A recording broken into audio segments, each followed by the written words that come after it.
আমার বন্ধুগণ, আল্লাহর রাসূল বললেন, ও যুবক, তোমার বাসা কোথায়? তোমার নামটা কি?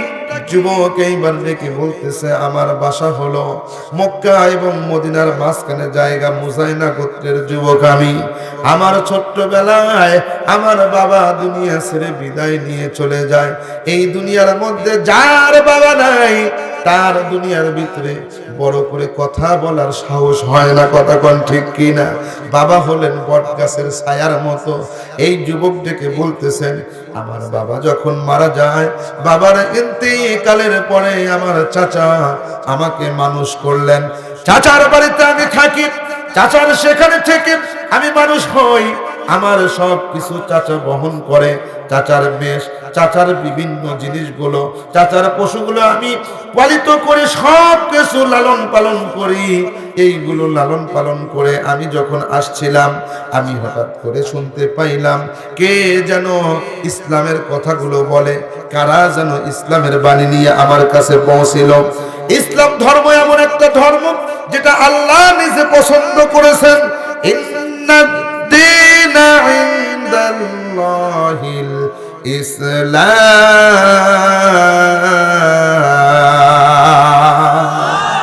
আল্লাহর নিকট পছন্দনীয় ধর্ম হলো ইসলাম।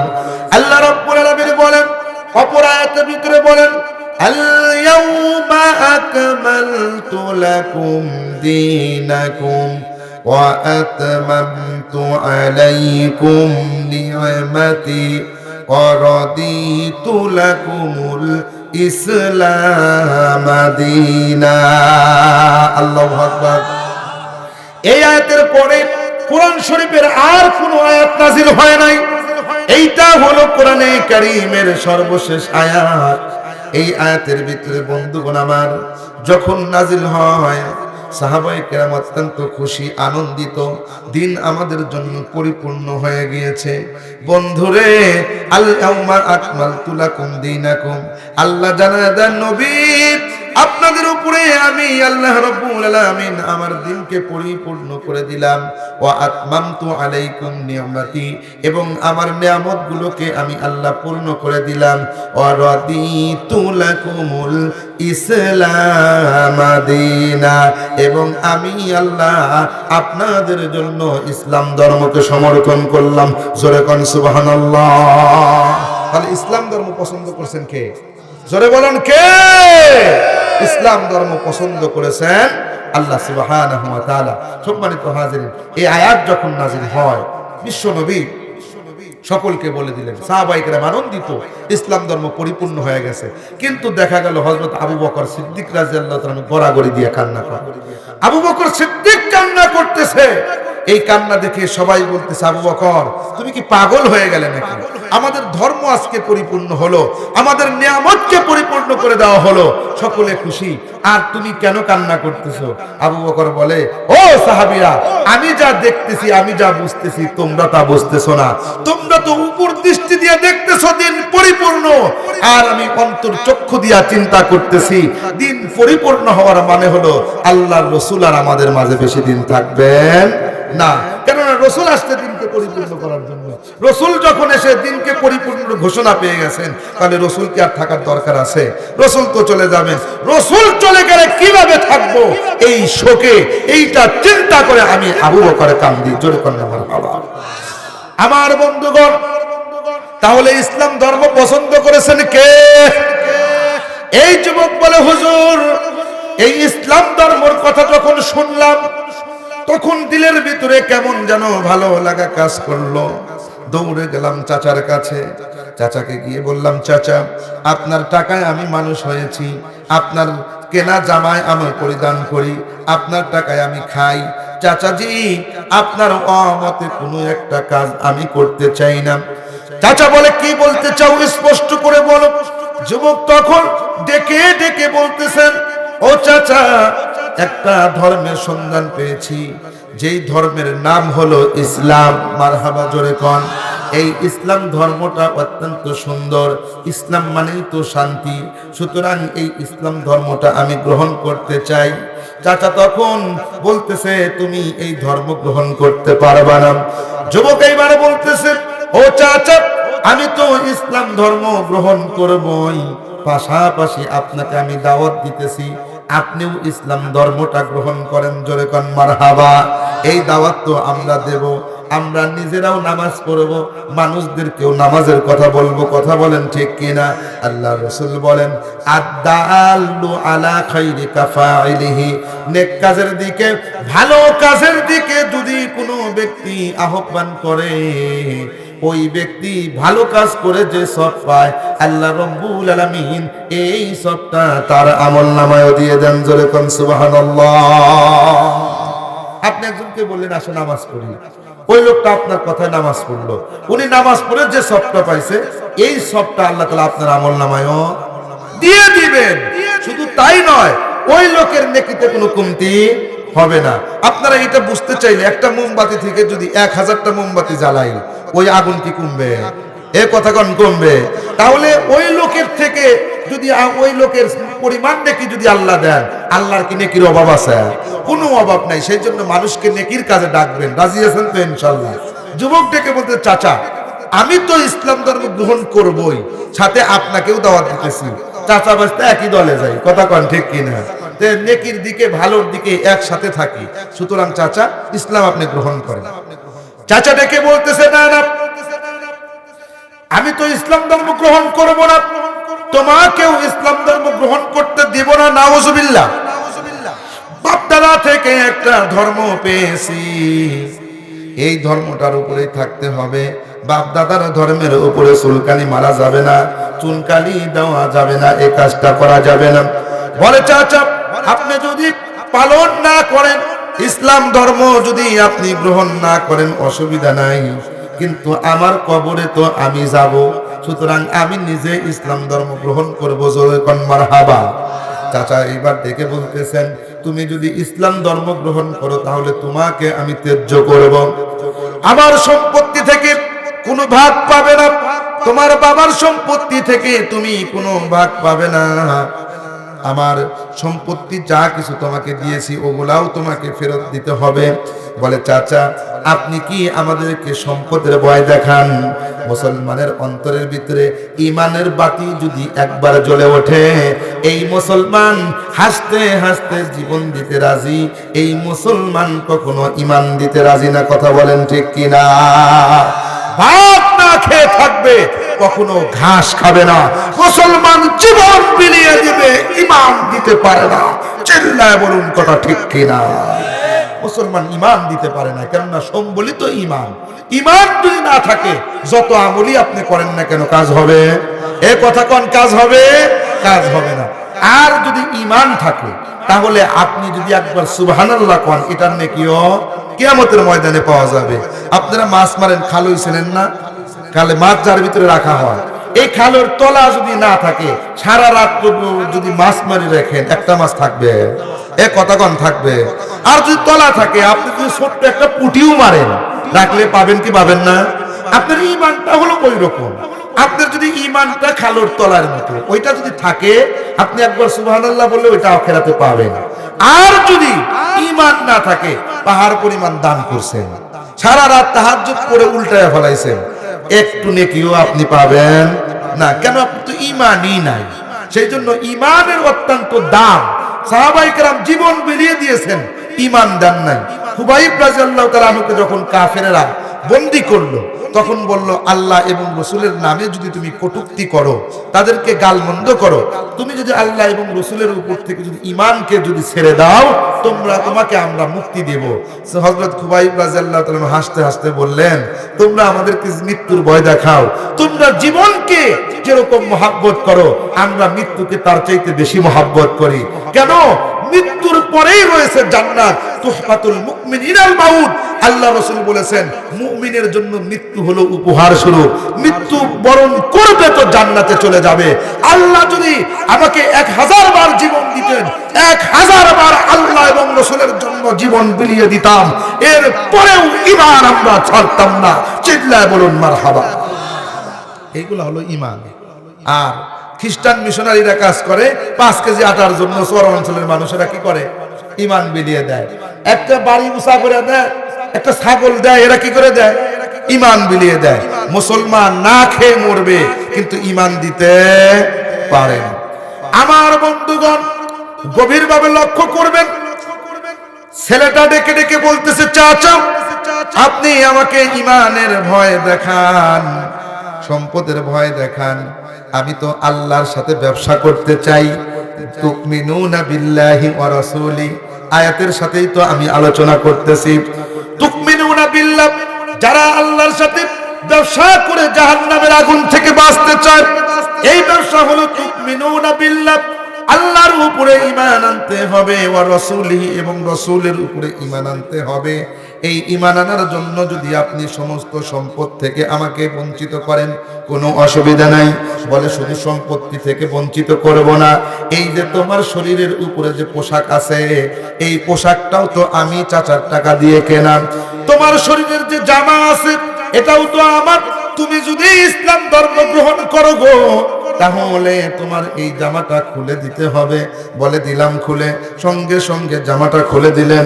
বলে তোমার শরীরের ভিতরে যে গেঞ্জিটা আছে এটাও তো আমার টাকায় কেনা, এই গেঞ্জিটাও খুলে দিতে হবে। বলে দিলাম, এই গেঞ্জিটাও খুলে দিলাম।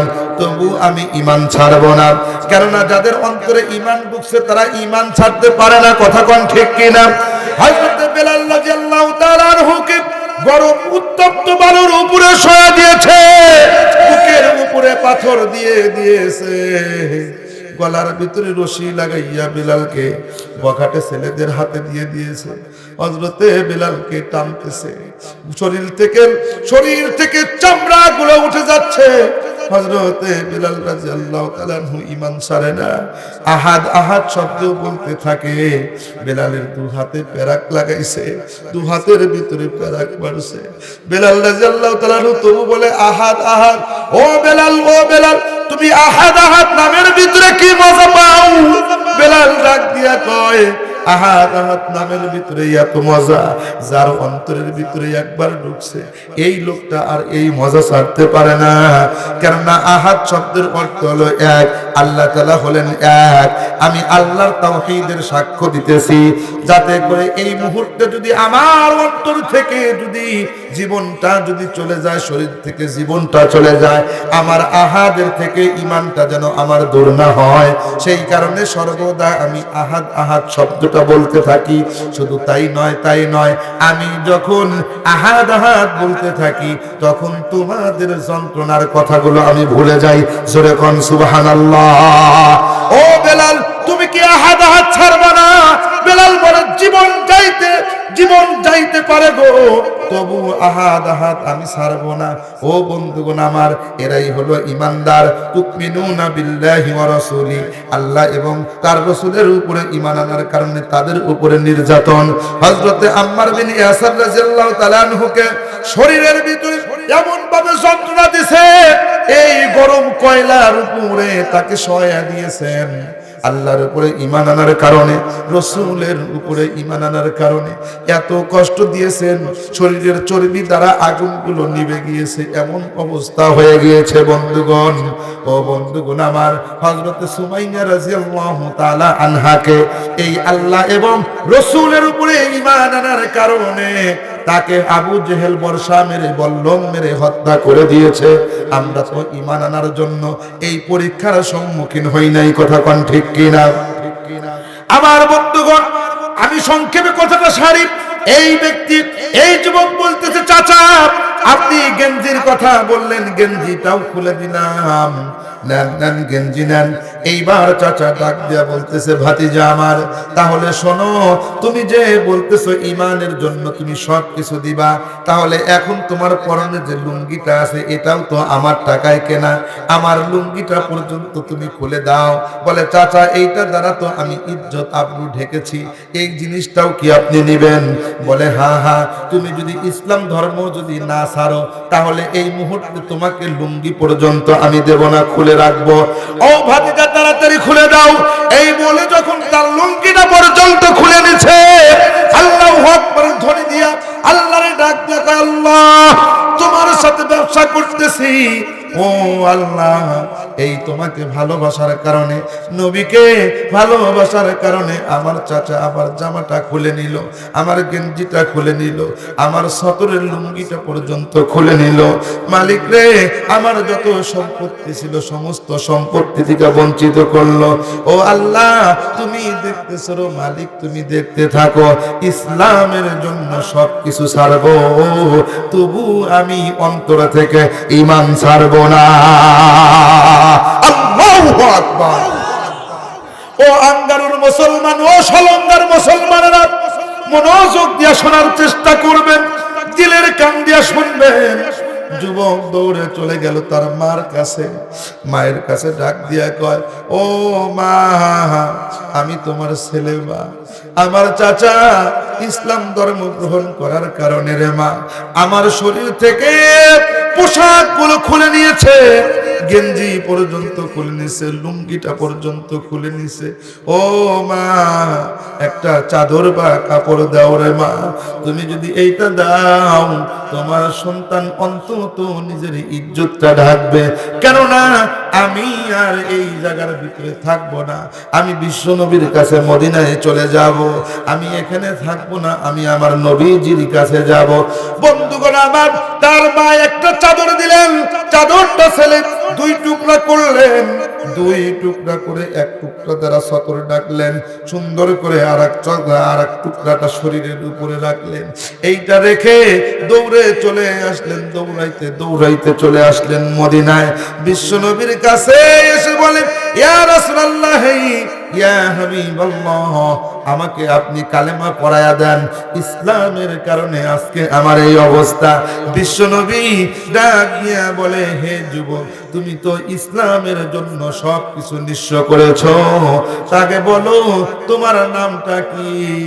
যুবক এইবার ডেকে ডেকে বলতেছেন, ইয়া রাসূলুল্লাহ, ইয়া হাবিবাল্লাহ, আমার নাম হলো আব্দুল উজ্জা। জোরে কোন কি নাম? আর একটু জোরে বলুন কি নাম? নাম হলো আব্দুল উজ্জা।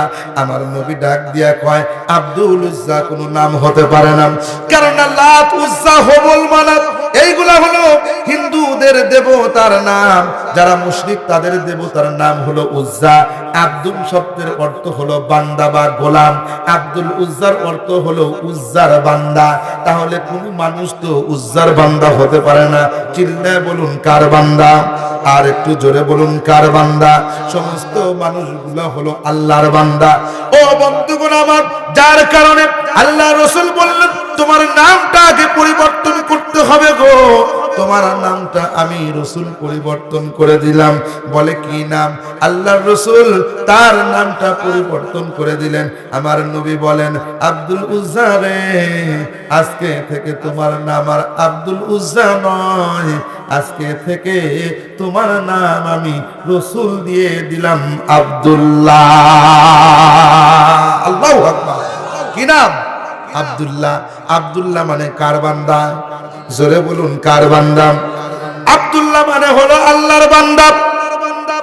আব্দুল্লাহ নাম রাখবেন। আল্লাহর রাসূল হাদিসের ভিতরে বলেন, আল্লাহর কাছে দুইটা নাম সবচেয়ে প্রিয়, অত্যন্ত প্রিয়। একটা নাম হলো আব্দুল্লাহ, আর একটা নাম হলো আব্দুর রহমান। এই দুইটা নাম হলো অত্যন্ত প্রিয়। আল্লাহর রাসূল বলেন যে তোমরা নাম রাখবা সুন্দর সুন্দর নাম, কেননা আল্লাহর সিফতি নাম যেগুলো আছে ওই নামের সাথে সুন্দর করে আব্দুল শব্দ যোগ করে নাম রাখবা। যেমন আল্লাহর নাম আছে রাজ্জাক, মানে কি? রিজিক দাতা। তোমরা নাম রাখো আব্দুর রাজ্জাক, মানে রিজিক দাতার বান্দা। আল্লাহর নাম হলো খালেক, তোমরা নাম রাখো আব্দুল খালেক। আল্লাহর নাম হলো মালিক, তোমরা নাম রাখো আব্দুল মালিক। কিন্তু আমরা আব্দুর রাজ্জাক, আব্দুল খালেক, আব্দুল মালিক নাম রাখি ঠিক আছে, কিন্তু ডাকি না। কথা কন। নাম হচ্ছে আব্দুল রাজ্জাক। রাজ্জাক ভাই আছেন না? কনছে কি রাজ্জাক? রাজ্জাক কে? আল্লাহ। সঠিকভাবে ডাকতে হবে, সুন্দরভাবে ডাকতে হবে। আব্দুর রাজ্জাককে আব্দুর রাজ্জাকই বলবেন, আব্দুল মালিক, আব্দুল খালেক সুন্দর করে নাম ডাকবেন। তা না রেখে আমরা নাম রাখে আব্দুল খালেক, আব্দুল মালিক, কিন্তু বাজ্জাক ওই মালিক ভাই। কথা কন, আছে না নাই? এরকম ভাবে ডাকবেন না।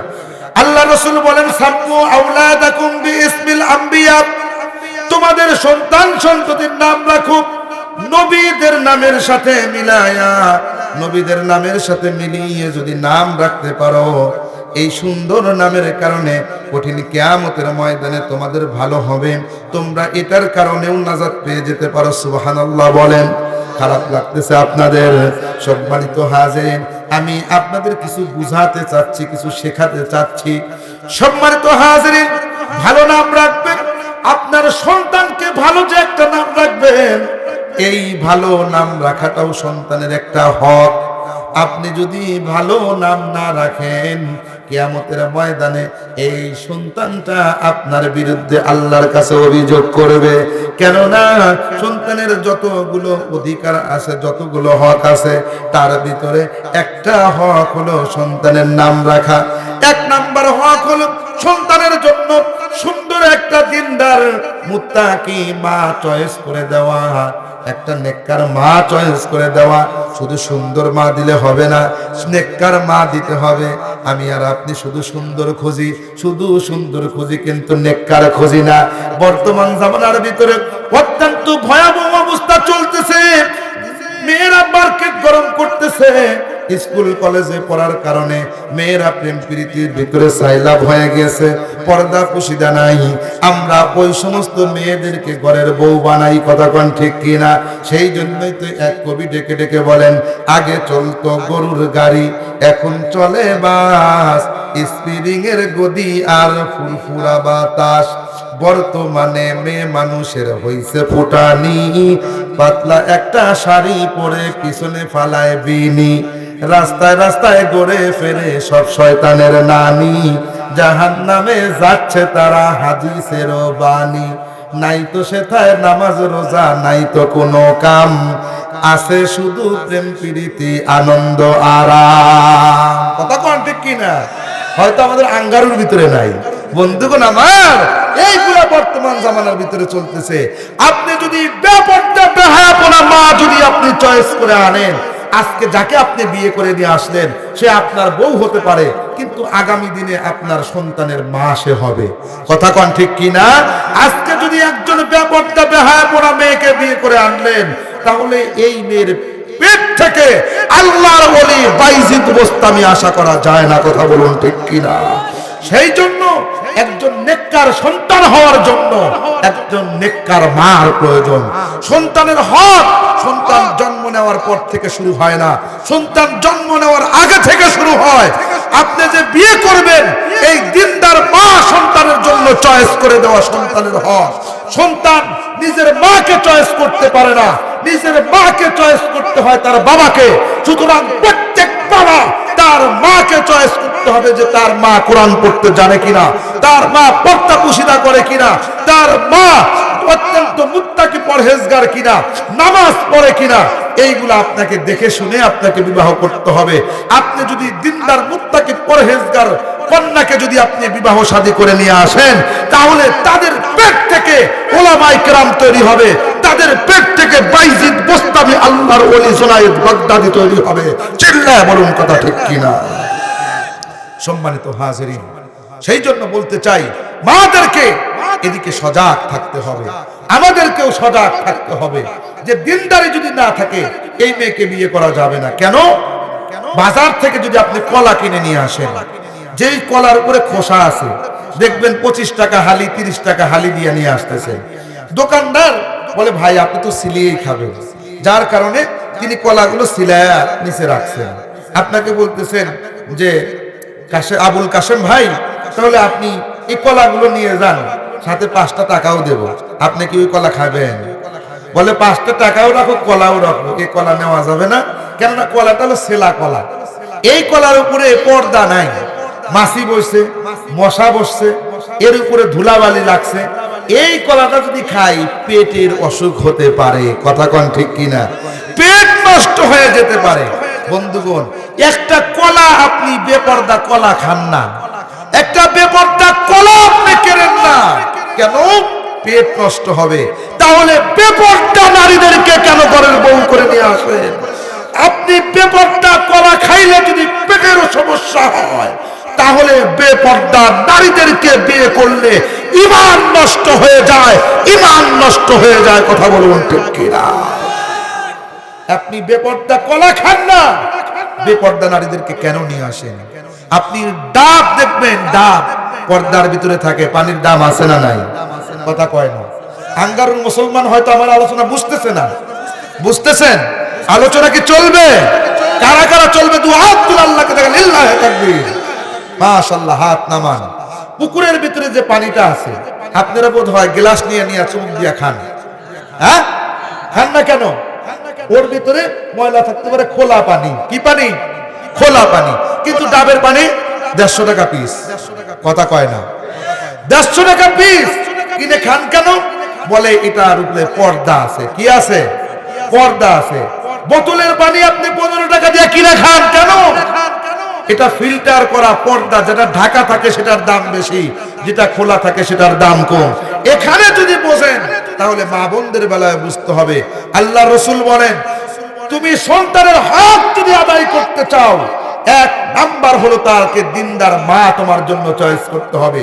2 নাম্বার, সন্তান যখন জন্ম নেবে এই সন্তানের সুন্দর একটা নাম রাখতে হবে, কেননা এই নামের কারণে অনেক সময় জাহান্নামের আগুন থেকে মুক্তি পাইতে পারে। জোরে কোন সুবহানাল্লাহ।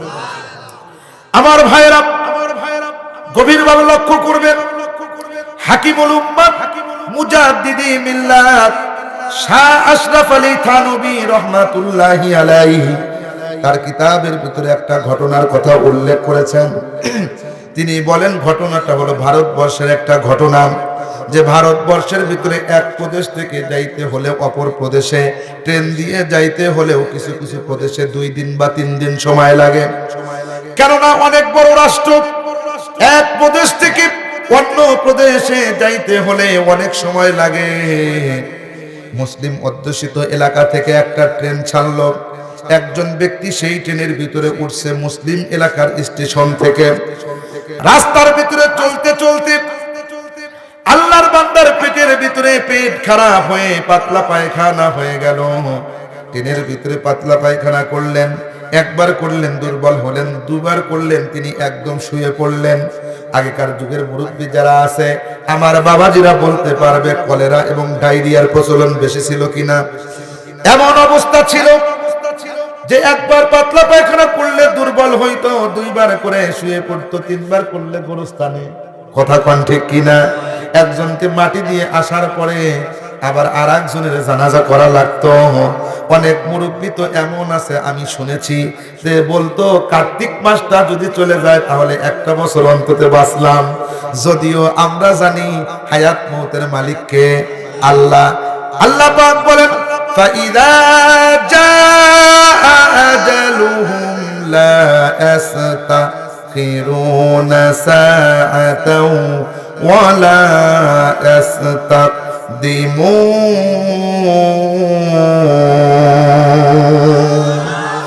আল্লাহ রাব্বুল আলামিন বলেন, যার মৃত্যু যেই টাইমে লেখা আছে 1 সেকেন্ড আগেও মারা যাবে না, 1 সেকেন্ড পরেও মারা যাবে না।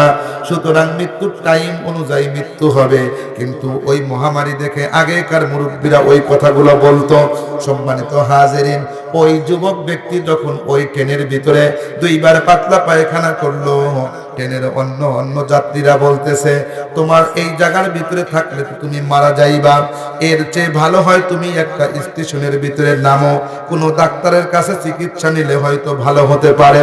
যার কারণে আল্লাহর বান্দাকে একটা ট্রেন থেকে একটা এমন এলাকা, এমন একটা স্টেশনের ভিতরে নামিয়ে দেওয়া হলো, যেই স্টেশনের ভিতরে, যেই স্টেশনটা ছিল হিন্দু অধ্যুষিত এলাকা, যেই এলাকার ভিতরে হিন্দুর প্রবণতা বেশি, ওই এলাকার স্টেশনের ভিতরে যখন নামিয়ে দেওয়া হলো, আল্লাহর বান্দা সেই জায়গার ভিতরে শুয়ে পড়েছে, ওঠার মতো শক্তি নাই।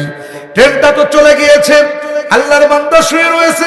সকালবেলায় একজন ভিখারিনী বৃদ্ধা একজন মহিলা সেই রাস্তা দিয়ে যখন যাচ্ছিলেন, ওই যুবককে স্টেশনের ভিতরে দেখে তার কাছে চলে গেলেন, তার সাথে কিছু কথোপকথন করলেন, কথাবার্তা বললেন। বলার পরে আল্লাহর বান্দি ভিখারিনী সেই জায়গা থেকে চলে গেলেন ভিক্ষা করার জন্য।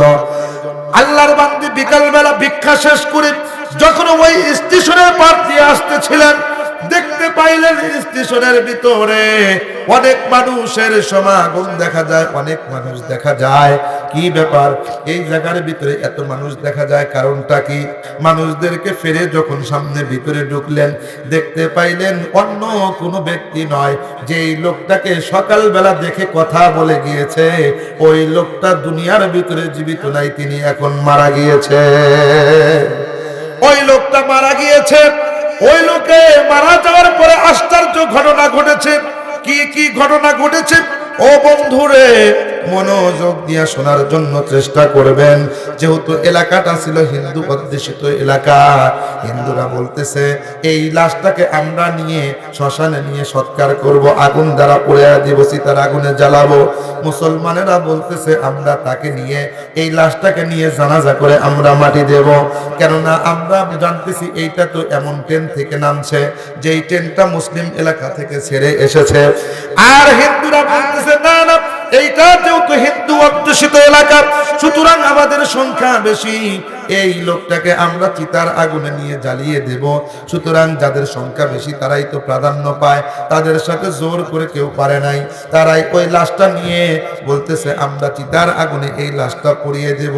লাশটা যখন উঠাবে, এইবার বৃদ্ধা মহিলা বলতেছে আমাকে আর একবার ভালো করে দেখতে দাও।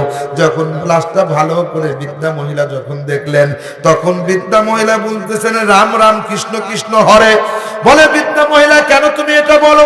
বলে এইটা বলতেছি লাশটা তাড়াতাড়ি নামাও, লাশটা তাড়াতাড়ি নামাও গো। বলে কি জন্য? বলে আমার কাছে এমন কিছু খবর আছে যে এই কথাটা বললে পরে লাশটা চিতার আগুনে জ্বালান তো দূরের কথা, তোমরা লাশটা স্পর্শ পর্যন্ত করতে চাবে না। বলে কেন কেন? বলে শোনো, এই লাশটার সাথে কি তোমাদের কথা হয়েছে? বলে না না, আমরা তো একে মৃত অবস্থায় তো স্টেশনের ভিতরে পেয়েছি। বলে তোমরা তো মৃত অবস্থায় স্টেশনে পেয়েছো, কিন্তু আমি যখন সকালবেলায় এই রাস্তা দিয়ে ভিক্ষা করতে যাই, তখন এই লাশটার সাথে আমি সরাসরি কথা বলেছি। বলে কি বলেছ? বলে এই লাশটার সাথে কথা বলেছি, তার পাতলা পায়খানা হয়েছিল, তিনি মুসলিম অধ্যুষিত এলাকা থেকে এসেছিলেন ঠিকই, কিন্তু তোমরা তো বলতেছো হয়তো সে হিন্দু হয়ে যাবে, হিন্দু হতে পারে, কিন্তু আমি যখন তার অসুস্থর খবর যখন শুনলাম, সাহায্য করতে চাইলাম, কিন্তু যখন আমি তাকে জিজ্ঞাসা করলাম বাবা তোমার নামটা কি, তখন এই যুবক সঙ্গে সঙ্গে বলে দিল আমার নাম হলো আব্দুর রহমান। ও হিন্দুরা শুনে রাখো, তোমাদের ভিতরে কারো নাম কি আব্দুর রহমান আছে? মুসলমানের ভিতরে অনেক সন্তানের নাম, হিন্দুদের নাম পাওয়া যায়, নাম পাওয়া যায় বান্টি, নাম পাওয়া যায় পলাশ, বিভিন্ন ধরনের নাম পাওয়া যায়, কিন্তু কোন হিন্দুর ভিতরে কখনো পাইবেন না আব্দুল্লাহ আছে, কোন হিন্দুর নাম আব্দুর রহমান, আব্দুল মালিক, আব্দুল খালেক পাইবেন না, কোন হিন্দুর ভিতরে ইব্রাহিম, খলিলুল্লাহ, মুসা পাইবেন না। কথা কোন ঠিক কিনা? আমাদের মুসিব আজকে শেষ হয়ে গেছে। নাম সন্তান হওয়ার পরে আগে ইমাম সাহেবের কাছে আসতো, হুজুর নাম রাখেন, যে নাম দিত খুশি আনিয়া যেত। এখন তারা ছবির নাম রাখে, আলট্রা মডার্ন নাম রাখে। একজন ব্যক্তি এসে আমাকে হুজুর একটা নাম দেন, আমার ছেলে হয়েছে, বললাম নাম রাখেন মুসা। নামটা কি খারাপ? একজন নবীর নাম না। হুজুর এটা তো কেমন কেমন নাম হইলো। হ্যাঁ হুজুর আর একটা নাম দেন। বললাম নাম রাখেন হযরত ইব্রাহিম আলাইহিস সালামের নাম রাখেন ইব্রাহিম। কোরআন শরীফের অনেক জায়গায় আছে সুহফি ইব্রাহিম ওয়া মুসা। আল্লাহু আকবার বলেন। নাম রাখেন ইব্রাহিম, খলিলুল্লাহর নাম, কত সুন্দর নাম।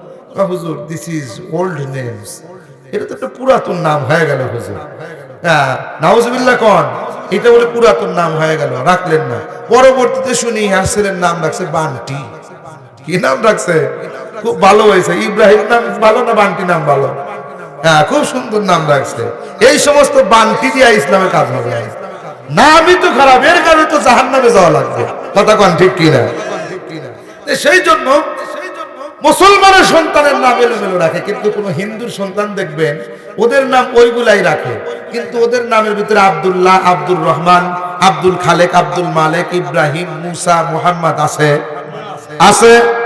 এইবার বিদ্যা মহিলা ডাক দিয়া বলতেছে তোমাদের ভিতরে কারো নাম তো আব্দুর রহমান, এই নাম তো তোমাদের ভিতরে নাই, আমাদের ভিতরেও নাই, তাহলে বোঝা গেল এই নামটা হলো নিঃসন্দেহে একটা মুসলমানের নাম। সুতরাং এই লাশটা নিজ মুখে বলেছে তার নাম হলো আব্দুর রহমান। যার নাম আব্দুর রহমান সে হিন্দু হতে পারে না, তাকে জ্বালানো যাবে না, মুসলমানের হাতে সুপুর্দ করে দাও, তাকে যেন মাটি দিয়ে আসা হয়। যার কারণে বন্ধুগণ আমার, হিন্দুরা সুন্দর করে এই লাশটা মুসলমানদের হাওলা করে দিল, তোমরা তাকে জানাজা পড়ায় মাটি দিয়ে দাও। এই ঘটনাটা লেখার পরে হাকিমুল উম্মাত মুজাদ্দিদে মিল্লাত শাহ আশরাফ আলী থানভী রহমাতুল্লাহি আলাইহি বলেন, এই যুবকটা তো এই মুহূর্তে দুনিয়ার হিন্দুদের চিতার আগুনে তো জ্বলতেছিল, কথা বলেন ঠিক কিনা? এই মুহূর্তে তো নিয়ে গিয়ে তাকে জ্বালায়া দিত, কিন্তু এই হিন্দুদের হাত থেকে যুবকটা বাঁচলো, দুনিয়ার চিতার আগুন থেকে তাকে বাঁচাইলো একটা মুসলমানি নাম। দুনিয়ার মধ্যে মুসলমানি নামের কারণে যদি হিন্দুদের চিতার আগুন থেকে বাঁচা যায়, আশরাফ আলী থানভী রহমাতুল্লাহি আলাইহি বলেন, এই নামের কারণে দুনিয়ার চিতার আগুন থেকে যদি বাঁচা যায়, হতে পারে নামের উসিলায়ও আমার আল্লাহ রাব্বুল আলামিন জাহান্নামের আগুন থেকেও বাঁচাইতে পারে। কথা বলেন ঠিক কিনা? সেই জন্য সন্তানের নাম রাখবেন ভালো নাম। আল্লাহর রাসূল বলেন, সাম্মু আওলাদাকুম বিইসমিল আমবিয়া, তোমাদের সন্তান সন্ততির নাম রাখো নবীদের নামের সাথে মিলাইয়া। যার কারণে আল্লাহর রাসূল ওই যে যুবকটা আসছে মুজাইনা গোত্র থেকে, সব কিছু চাচা রেখে দিয়েছে, যুবককে বলল তোমার নাম আব্দুল উজ্জা হতে পারে না, তোমার নাম হলো আব্দুল্লাহ, মনে আসেনি? তোমার নাম হলো আব্দুল্লাহ।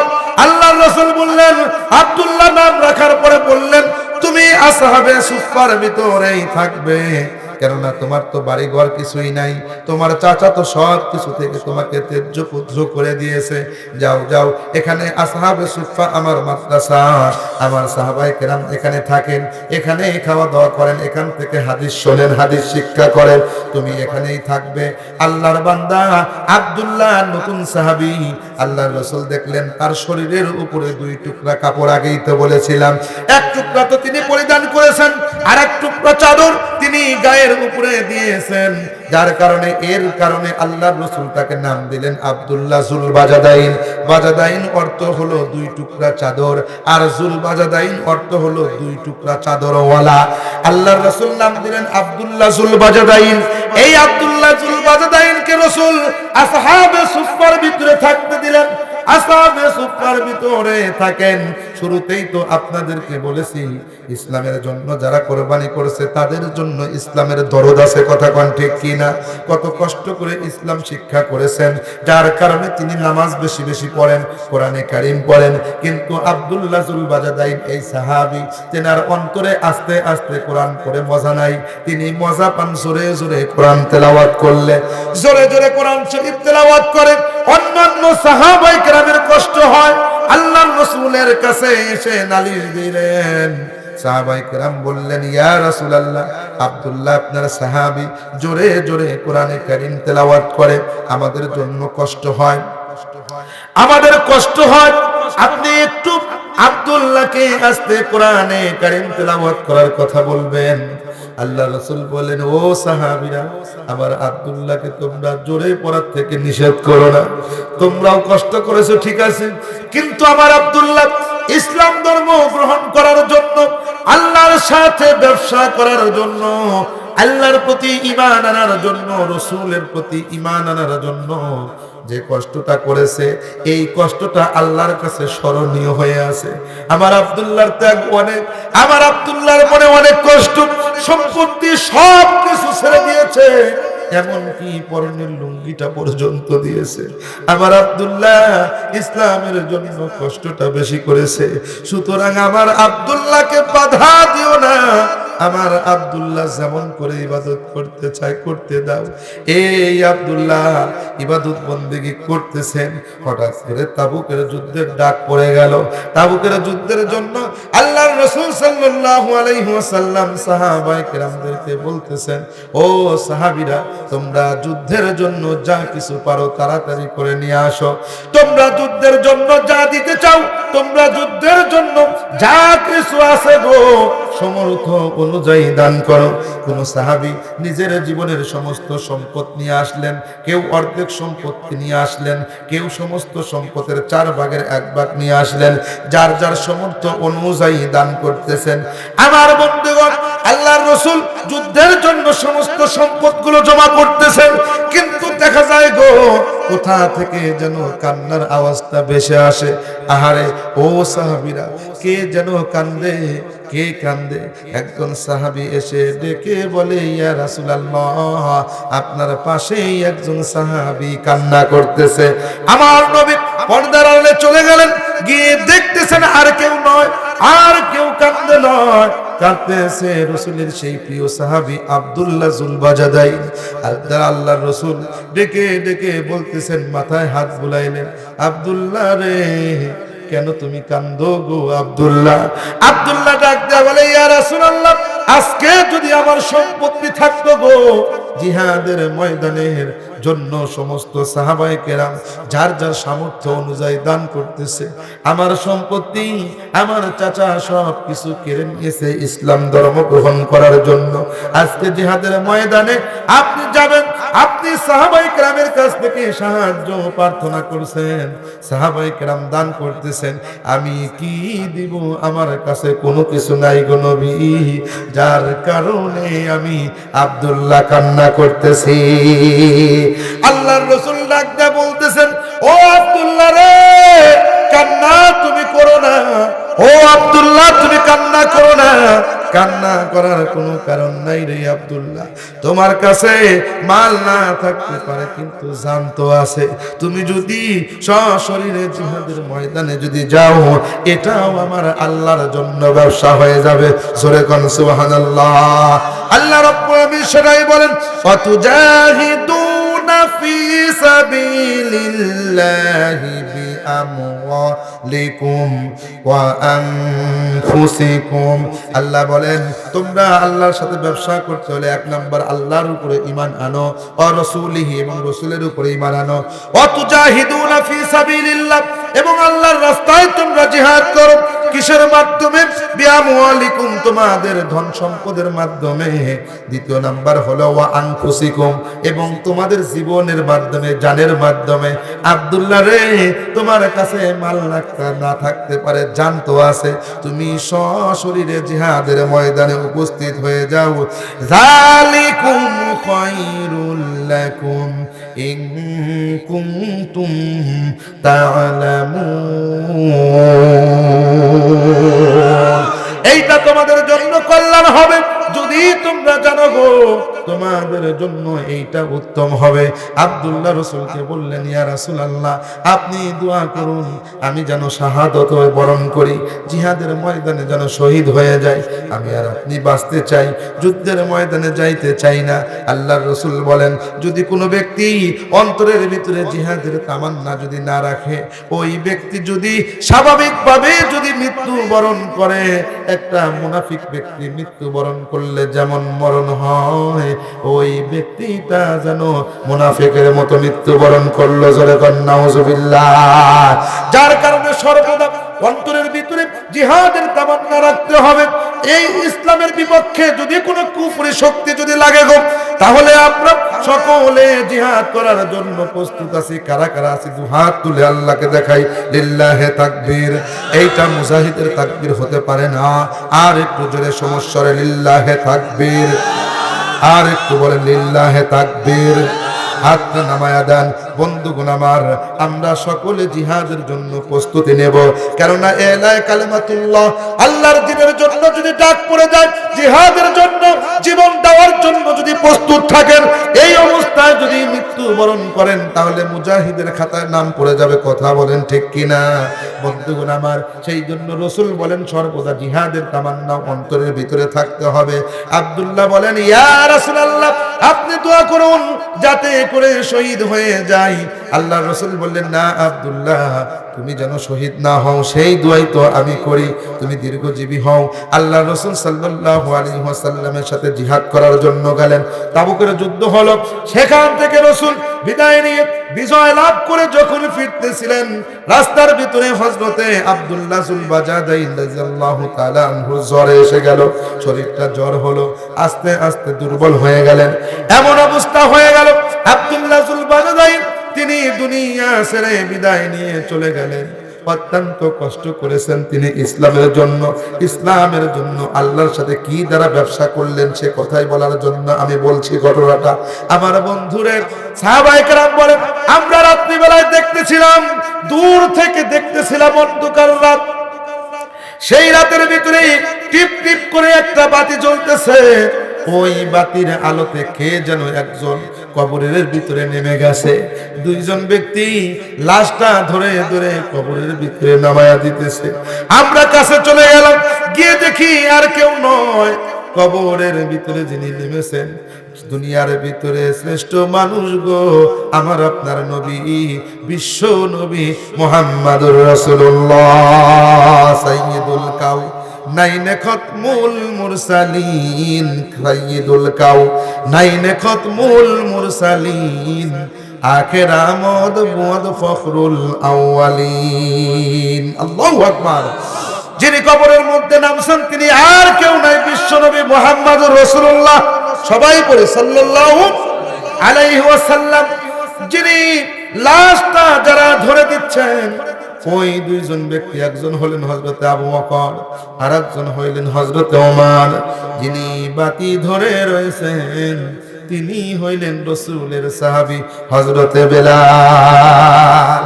আল্লাহর রাসূল সব মানুষের কবরে নামেন নাই, কয়েকজন মানুষের কবরের ভিতরে নামছেন। তার ভিতরে একজন হলেন আব্দুল্লাহ যুলবাজাদাইন। এই সাহাবীর কবরের ভিতরে রাসূল নামলেন, লাশটা নিজে নামাইলেন। নামানোর পরে আল্লাহর কাছে আকাশের দিকে তাকায়া ডাক দিয়া বলতেছে, রব্বুল আলামিন, আমার আব্দুল্লাহ আপনার সাথে ব্যবসা করেছে, আপনি বলেছেন তুমিনুনা বিল্লাহ, আপনার কাছে আপনার প্রতি ঈমান এনে ব্যবসা করতে হবে গো, ওয়া রাসূলিহি, এবং রাসূলের উপর ঈমান আনে ব্যবসা করতে হবে। আব্দুল্লাহ তাই করেছে। ওয়া তুজাহিদুনা ফি সাবিলিল্লাহি বিআমওয়ালিকুম ওয়া আনফুসিকুম, নিজের জীবনটা দিয়ে আপনার রাস্তায় জিহাদ করেছে। আল্লাহ আব্দুল্লাহ মাল দ্বারাও আপনার পথে খরচ করেছে, কেননা ঈমান আনার জন্য তার চাচা শরীরের সমস্ত পোশাকগুলো পর্যন্ত খুলে নিয়েছে। আব্দুল্লাহ সব কিছু ইসলামের বিনিময়ে ত্যাগ করেছে। আয় আল্লাহ, আমার আব্দুল্লাহ ইসলামের জন্য সব কিছু ত্যাগ করে নিঃস্ব হয়েছে। আজকে আব্দুল্লাহ কবরে, আমি আপনার জিম্মায় আব্দুল্লাহকে দিয়ে গেলাম রে মালিক। মালিক রে, ও আমার দয়ার আল্লাহ, আমি আব্দুল্লাহর উপরে রাজি, আপনি আকাশের মালিক, আমার আব্দুল্লাহর উপরে রাজি হয়ে যান। আবু বকর এবং ওমর চোখের পানি ছেড়ে দিয়ে কান্দে, হায় হায় করে কান্দে, গলা কাটা মুরুকের মতো কান্দে রে, কাঁদে আর বলে, ও আব্দুল্লাহ রে, তোমার কপাল কতই না ভালো রে আব্দুল্লাহ রে, দুনিয়ার সম্পদ ছাড়ছো, অসুবিধা নাই রে আব্দুল্লাহ, কত কপাল ভালো রে, তোমার কবরের ভিতরে বিশ্ব নবী নেমেছে, কত কপাল তোমার ভালো রে, আমার নবী তোমার ব্যাপারে আল্লাহর কাছে নিজে জামিনদার হয়েছে, আমার নবী তোমার ব্যাপারে সাক্ষ্য দিচ্ছে। ও আব্দুল্লাহ, এই লাশটা যদি আব্দুল্লাহর না হইয়া যদি আমি আবু বকরের লাশটা যদি হইতো রে, এই লাশটা যদি আমি ওমরের হইতো, কতই না ভালো হইতো, আমাদের জীবনটা ধন্য হয়ে যাইতো। এই কারণেই তো আল্লাহ রাব্বুল আলামিন বলেন, তুমিনুনা বিল্লাহি ওয়া রাসূলিহি ওয়া তুজাহিদুনা ফি সাবিলিল্লাহি বিআমওয়ালিকুম ওয়া আনফুসিকুম, যালিকুম খায়রুল লাকুম ইন কুনতুম তা'লামুন। তোমরা যদি আল্লাহর সাথে ব্যবসা করতে পারো, যেই ব্যবসা করলে আল্লাহ রাব্বুল আলামিন জাহান্নামের আগুন থেকে তোমাদেরকে মুক্তি দিবেন। 1 নাম্বার হলো ঈমান আনতে হবে কার উপরে? আল্লাহর উপরে। 2 নাম্বার হলো ঈমান আনতে হবে রাসূলের উপরে। 3 নাম্বার আল্লাহর রাস্তায় জিহাদ করতে হবে কিসের মাধ্যমে? সম্পদের মাধ্যমে। 4 নাম্বার হলো নিজের জানের মাধ্যমে জিহাদ করতে হবে। এইটা যদি করেন তাহলে আল্লাহ বলে তোমাদের জন্য কল্যাণ। শুধু কল্যাণ নয়, আল্লাহ রাব্বুল আলামিন পরের আয়াতে বলেন আগফিরু লাকুম যুনুবাকুম, আল্লাহ বলেন তোমাদের সমস্ত গুনাহগুলো আমি আল্লাহ মাফ করব। সুবহানাল্লাহ বলেন। শুধু তাই নয়, ওয়া ইদখিলকুম জান্নাতিন তাজরি মিন তাহতিহাল আনহার, আল্লাহ বলেন তোমাদেরকে এমন জান্নাত আমি আল্লাহ দেব, এমন জান্নাতের ভিতরে প্রবেশ করাইব যেই জান্নাতের নিচ দিয়ে ঝর্ণা প্রবাহিত হয়েছে, নহর প্রবাহিত হয়েছে। ওয়ামাসাকিনা তাইয়িবাতান ফি জান্নাতি আদ, এবং চিরস্থায়ী জান্নাতের ভিতরে আল্লাহ সুন্দর বাসস্থান দেবে। আল্লাহ বলেন যালিকাল ফাউজুল আযীম, আল্লাহ বলেন এটাই তোমাদের জীবনের চূড়ান্ত পর্যায়ের সফলতা, এটাই তোমাদের জীবনের মহা সফলতা। এই ব্যবসাটা যদি করতে পারো তোমার জীবনটা ধন্য হবে গো। এই ব্যবসাটা করে যদি কবরে যাইতে পারো চক্ষু বন্ধ হইতে দেরি হবে, তোমার কবরটা জান্নাত হইতে 1 মুহূর্ত দেরি হবে না। এমন ভাবে আমরা ব্যবসা করে আল্লাহর কবরে যাইতে চাই কি চাই না? এই কথা বলেন চাই? কারা কারা চাই? 2 হাত তুলে আল্লাহকে দেখায় দেন। আল্লাহ গভীর রজনী, রাত্রি প্রায় 12টা বেজে গেছে। ও মালিক তাকায় দেখেন আঙ্গারুর মুসলমানরা ইসলামের জন্য কোরবান করতে চায়। মালিক রে, আব্দুল্লাহ জুল বাজাদাইন ইসলামের জন্য, ও মালিক আব্দুল্লাহ জুল বাজাদাইন ইসলামের জন্য জীবন দিলেন, মাল দিলেন, সম্পত্তি দিলেন, আল্লাহ নিজের লুঙ্গিটা পর্যন্ত খুলে দিলেন। আঙ্গারুর মুসলমানরা হাত তুলেছে। আমি জানি